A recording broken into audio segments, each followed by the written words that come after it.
everybody, and welcome to a new video. So I figured I would do a collection that I pretty much do every year, a more consistent collection for this video to explain the process and how I go about creating a product collection, because I know I show everybody all the making and how I like physically make the products, but I don't talk a lot about how I go about designing them, why I do the collections I do, what my ideas behind the whole process are. So in this video I was just gonna explain like my creative process and how I go about actually coming up with the ideas and then eventually implementing them. So the first part of the process is just coming up with a theme. And like I said, I'm gonna pick one that I do pretty much every year, and that's Smoggist.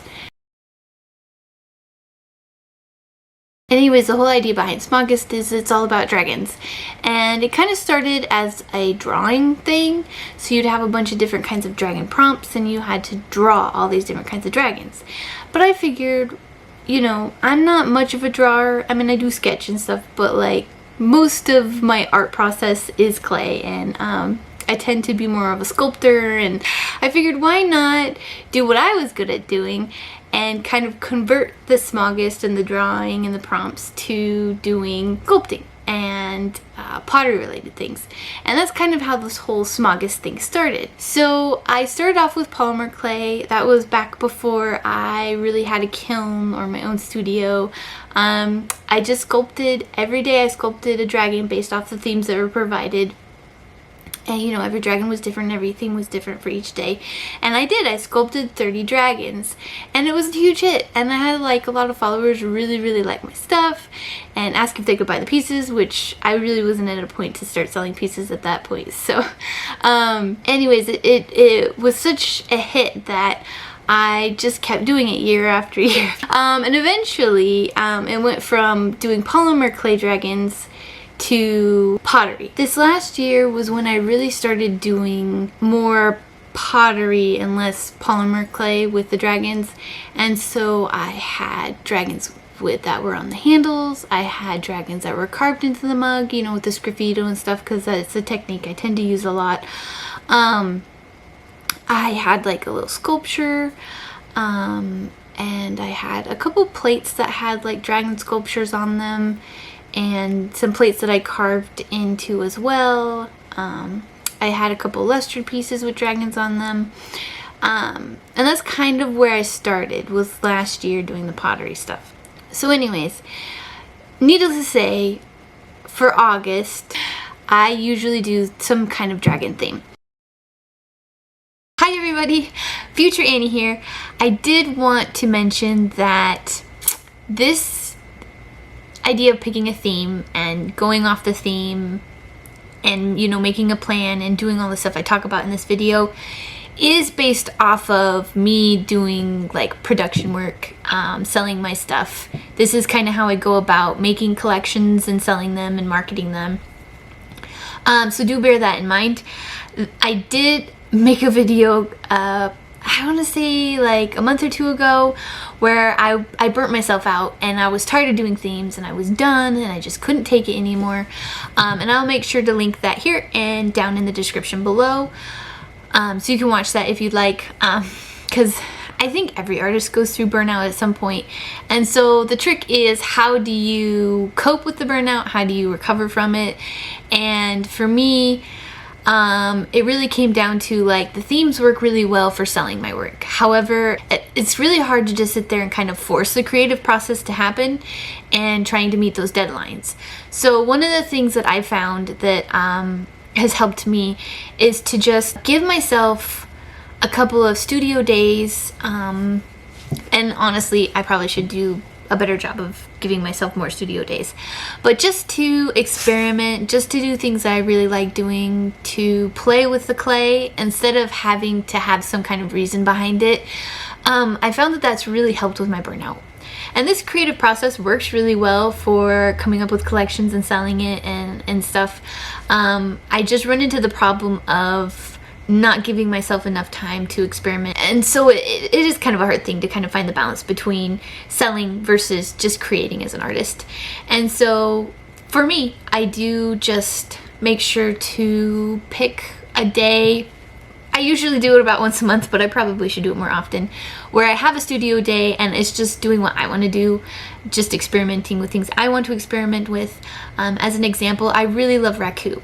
Unfortunately, my raku doesn't sell as well as my mugs and my collections that I launch. I kind of just do it for fun, and I love doing it, but I will give myself that time to do it, and I have done it, and I do those days without any expectations to record, to, you know, plan anything, to take pictures. Like, I'm not doing anything but what I want to do with the pottery. And so, you know, occasionally I'll do like a funny story or something. Like, I made a bunch of raku pieces. One of them didn't make it, and the other one I trimmed through the bottom, which doesn't usually happen, but you know, every once in a while you're reminded that you need to be more careful. And so, you know, I did post on Instagram me trimming through the bottom of my my big bowl that I threw. But the point that I'm trying to make is, like, I'm not putting those expectations, those stipulations on myself when I'm giving myself a creative day to just do whatever I want to do. And like I said, a lot of it is just, you know, not forcing yourself to be creative. You kind of just have to do, a lot of times the creativity or the ideas, the themes, the inspiration, it will hit you when you're not expecting it. It will come out of, I mean, sometimes, you know, I'm just taking a relaxing bath and all of a sudden, whoa, great idea, I have to write that down. Or, you know, I tell you later in the story about a great idea that I had because my son read a book that I had forgotten all about, you know.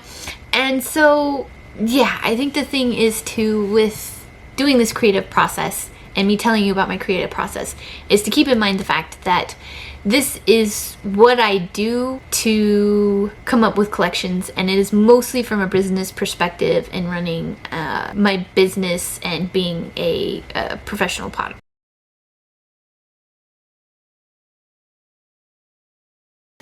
And so I usually have a sketchbook, and I really recommend it, even if you're not really sketching. A lot of times my sketchbooks just have writing in it, and it's just like lists and ideas and stuff that's been crossed out, and I mean, there are a lot of sketches in it too, just so I can kind of get a basic idea of what I want the pottery to be. But for the most part, I just use it to jot down those ideas. So when they pop into my head, I'm like, oh, that would be a great idea. Like, I remember my son had read an abridged version of Wizard of Oz, so I was like, oh sweet, I'll show him the movie. You know, it's an old school movie, like I grew up with it, and he was asking me about it being black and white, and he's like, is it black and white the whole time? But anyways, that would be an awesome book to do a collection off of. And so I, you know, just wrote it down, and sometimes it'll be years before I get to these ideas or get to these books and these stories. And like I said, I do have recurring ones. Like, I tend to do mermaid or something ocean themed around May or June, and then I always do dragon themed stuff in August for Smogust and things like that. But as far as like the in-between things, they really just kind of come in the moment, and I'm like, that would be an awesome collection to make off that book, or that book would make a great this or that. Or I know I really want to do Alice in Wonderland at some point. The point that I'm trying to make, and I'm probably taking too long, is to have like a sketchbook, a notebook, something to just jot your ideas on, because a lot of times, for me at least, I've found that the inspiration kind of just hits you whenever it feels like it, and if you don't have somewhere to jot it down or whatever, you'll instantly forget. Like, I am constantly forgetting my ideas if I don't write them down, and you know, you'll be like, oh, I'll remember that, and then, you know, an hour later you're like, I should have wrote it down, it was such a great idea. So yeah, I definitely recommend sketchbooks. Hi everybody. So this is Future Annie again, to mention that I also on my phone have the Notes app, and that's super helpful too, because sometimes I don't always have my sketchbook with me, so a lot of times I will just jot down the notes really quick on my Notes app on my phone, and then, you know, later transfer it to Asana, or sometimes I'll transfer it to my sketchbook so I have it for later to kind of rework it or to do whatever I plan on doing, you know, when the inspiration kind of strikes you, because I don't know about you, but for me, it just kind of hits me randomly. So because I normally do Smogust every year, definitely know I'm doing dragons. And there are a lot of dragon pieces that I probably will keep from last year just because I know that they're very popular and they sell really well. So that'll be like my dragon handle mugs, my dragon egg mugs, things like that. Those are all going to be pieces that I make more of. But I do like to switch up some of them so I'm not like bored out of my mind making these pieces.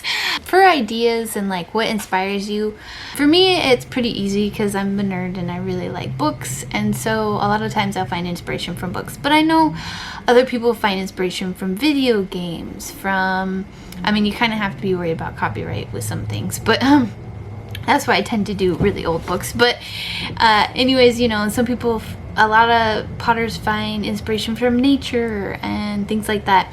And so I think that's a lot of it is just kind of picking a theme, and then from there I kind of sketch what I want to do.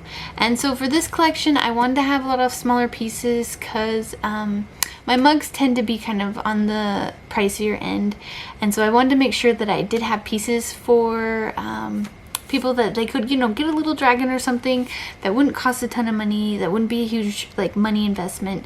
And so I actually did some sketches of like little dragons. Another business person that I hang out with and stuff a lot gave me the idea of doing calling them desk dragons. And so, you know, they kind of hoard all the stuff on your desk. And so that was kind of the idea I came up with, was I was just going to make different kinds of dragons that hoard things. So I'm going to make dragons that hoard tea, and dragons that hoard mugs, and dragons that hoard, you know, the stuff on your desk and things like that. And that was kind of the inspiration for this and what the sketches I came up with. And then like on the back of this, I actually kind of was like, what kind of dragon things do I want to do? Do I want like some kind of theme? Do I want to do space dragons? Do I want to do garden dragons? Do I want to do you know, things? And so that's kind of where I came up with the hoarding dragons. At one point I came up with a really awesome idea to do garden dragons and to kind of hide them in different parts of, you know, the town where I live and things like that. And you know, then the people have to go searching for them to see if they can find where the dragon is, and it'd probably be really easy. And I post the pictures on my Instagram and kind of make that the contest instead of, you know, not necessarily naming all the dragons but trying to find them. And the only problem is that when I sit down and I think about planning it out and how I'm going to accomplish all of that, I don't have the time to do it this year. So it's probably going to be a next year thing, and it's kind of a nice segue into the next part of this. So like once I have the idea of the sketches and kind of have a basic idea of what I want to make for the collection, I do sit there and plan it out. And I do this because I use a couple of different clays, I use a couple of different techniques when I'm doing pottery, and so I really have to plan it out week by week and what I'm going to be able to get done in the studio, what clays I'm using what weeks. The red clay, it makes such a mess that I know that if I'm using that clay, that is the only clay I'm using for those couple of weeks before I make the switch, and to make sure that I get all of those pieces done in that time. So I do have like a planner, like a monthly planner. I use Asana, just the free version, you know, and have the calendar and kind of block it all out. Or I also sometimes use a physical planner or bullet journal even, and kind of just, you know, week by week I'll write down what my studio days are and what I'm going to try to get done those days. And yeah, just kind of block it all out to make sure that I have it done in time. A nice thing about Smogist is I do the giveaway and the whole big announcement and stuff throughout the whole month.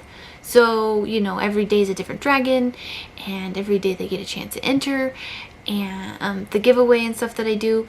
And so it does make it a little easier if, say, I had planned on having red clay this week and this week, but I didn't get enough time to do everything I wanted to do, and I still gotta put handles on things. It does give me a little bit of slack, so I don't necessarily have to have all 30 dragons done by the beginning of August. A lot of times I'll have like most of everything done, and then I'll just be finishing up stuff as when August comes around. I've been running my own business for about 5 years, and so I kind of got a good idea of how long each of these things are going to take me. I usually only get maybe 2 or 3 studio days a week. I usually have to make that the plan, and then the other days is when I will make sure I'm taking the pictures, or, you know, measuring the mugs, or you know, doing like inventory stuff and like all the behind the scenes stuff, or editing photos and things like that, with the pieces that I do have done. At the end of the month is when I tend to launch the collection and when people can buy all the pieces and things like that.